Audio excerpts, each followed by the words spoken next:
good morning. Welcome to the garden. I'm glad you're here with us. I think we should do another just like we did last week. What do you think? Should we turn it all over? Didn't Kevin do a great job? Really had a good message and had such a wonderful way to share that with us. And I think we all learned that it's okay to be different and that's important to be different. But between the video and the music, I don't think you need anything I have to say.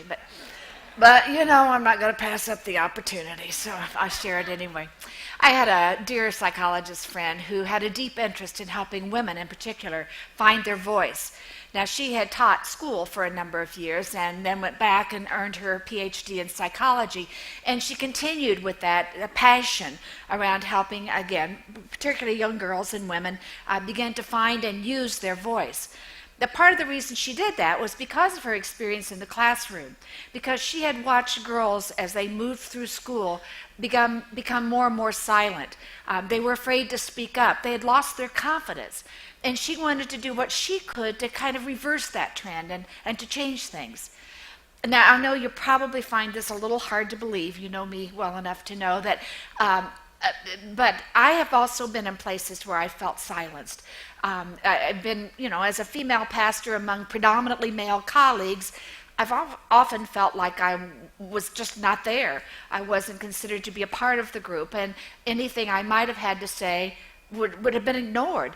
And so mostly I didn't speak up in those times. And there have been times when I felt that I really did have something of value to contribute, but I just didn't do it because I didn't know that it would be heard or honored. And then what I've done is mull about it for days afterward because, kind of kicking myself for not really speaking up. Well, both my friend's experience and mine helped me realize that women, not only women, but women at least, are very often sort of marginalized and not really heard. They become silent. They don't use their voice, don't speak it. That's true in the boardrooms, sometimes because their male counterparts strategize in a different way, and partly because they're just simply outnumbered. But lest you think that this whole message is about women power, it's not really. It's really about all of us. It's important that all of us find and use our voice because we all have something to contribute to the world. But anyone who feels like a minority or feels like, that's set aside in any different way, sometimes doesn't feel as though he or she has that voice and can really be heard. And yet whenever we don't use our voice, when any voice is missing, there is a void there. That's why it's important that men, women, children, all ethnicities, all nationalities, all races, all religions, find their voice and use that voice. Because without it, we have an incomplete soundtrack. And it's only when all voices have been heard, all voices have been shared, that we can really do anything about making this world a better place, which is the aim for all of us. In our own ways, we can be contributors to making the world better. Some unknown writer said this: in order to add lasting, meaningful value, we must eventually find our own voice. Well, that's what the prophets of old did. They felt that they were using their voice to share the message of God's love and loving presence in the world. And that's, at least in part, what our Bible passage for this morning is really saying. This is out of the 40th chapter of Isaiah, from the prophet Isaiah. And it reads like this: a voice cries out, proclaim a message. What message shall I proclaim, I ask? Proclaim that all humanity is like grass. Yes, grass withers and flowers fade, but the word of our God endures forever. Now, scholars really believe that is a very personal statement on the part of Isaiah, where he's really talking about his own call to use his voice to share a message from God. And that message is that we as human beings will fade from the earth. We're frail, we'll fade away. But not so God's enduring love and goodness, that's always a part. That was the message of all the prophets. Now, I'm not saying that you and I are called to be prophets in any way, shape, or form, but I think we are called to use our voice, to share this message in any way we possibly can. But how do we do that?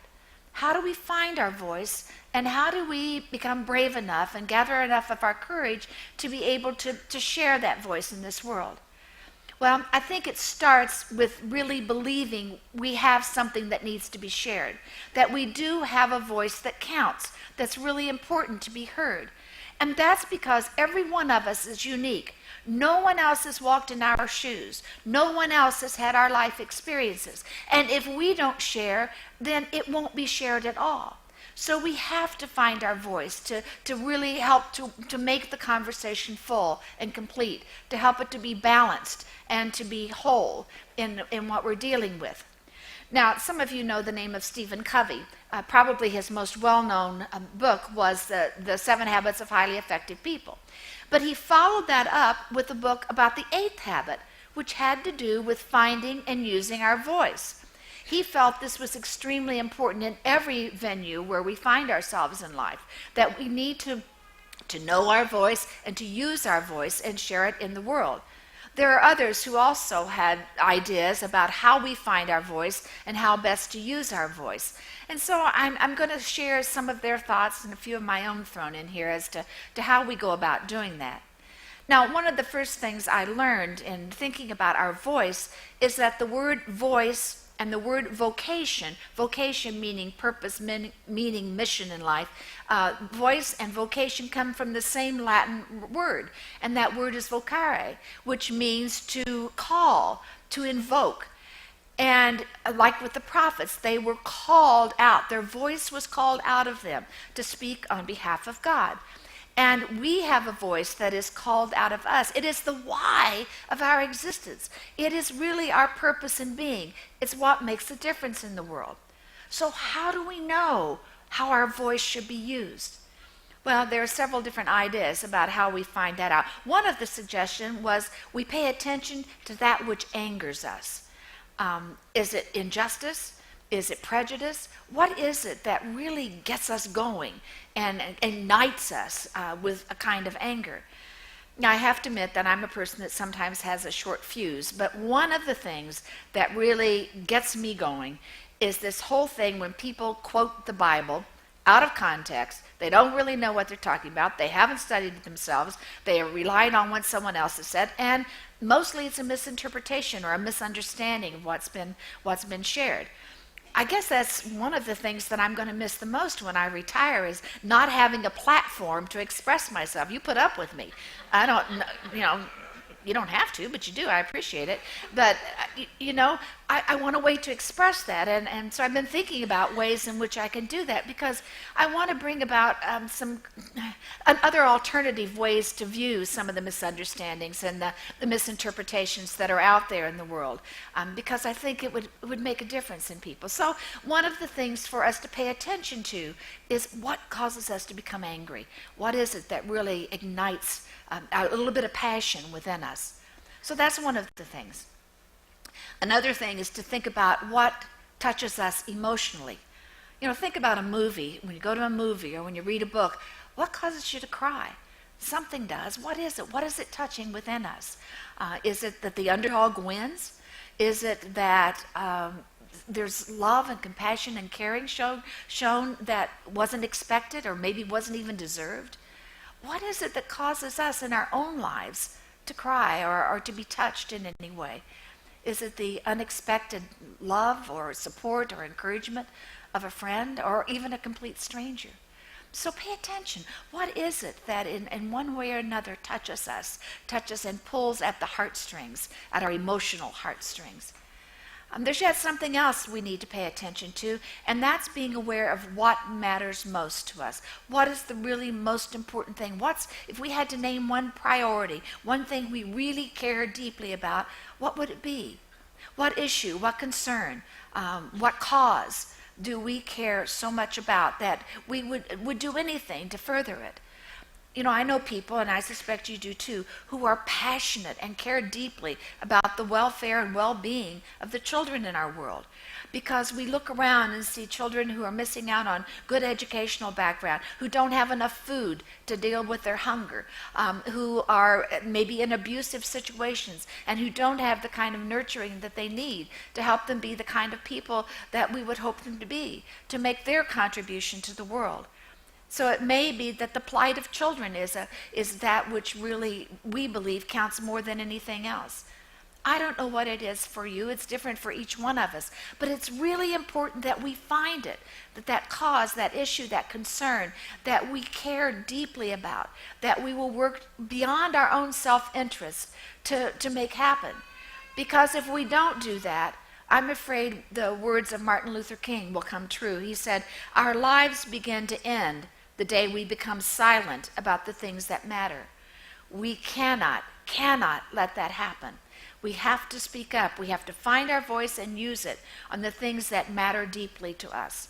That's our role in this world. That's our mission. That's our purpose in being. And there's yet another way that we might find out what it is that is our voice. And that's to pay attention to what other people hear from us and how they reinforce us or how they affirm us or how they maybe offer alternative perspectives for us.